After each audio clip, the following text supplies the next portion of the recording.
د ننګرهار ولایت د کوټ ولسوالۍ دیني عالمانو او قومي مشرانو د ریاست الوزرا کفیل او سیاسي مرستیال مولوي عبدالکبیر سره وکتل. یادو دیني عالمانو او قومي مشرانو ویل افغان ولس د هر ظالم او مکار دښمن په ماتولو کې خپل مسلمان ورور ته دروازه خلاصه کړي او د اسلامي نظام په راوستلو کې هر ډول قرباني ورکړي دي او د ساتنې لپاره ولسونه لا ډیرو قربانیو ته چمتو دي. د ریاست الوزرا کفیل او سیاسي مرستیال له دوی څخه د مننې ترڅنګ ویل اسلامي امارت د ولس همکاري او قرباني نه هیروي او په همدې خاطر د ولس د سوکالۍ، پرمختګ او امنیت لپاره شپه او ورځ خپلې هڅې جاري ساتي.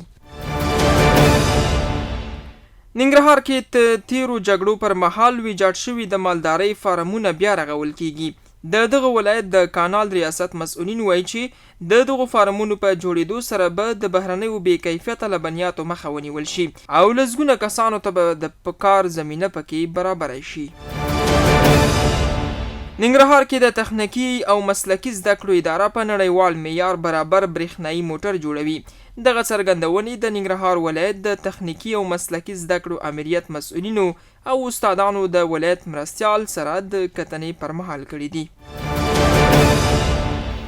د مزار شریف شبرغان غاز پایپلاین پروژې چارې د 609 میلیون افغانیو په لګښت پیل شوې. مسؤلین وایي د یادې پروژې ټولې چارې د داخلي انجینرانو پر مټ ترسره کیږي چې د 3 کلونو په موده کې به بشپړې شي.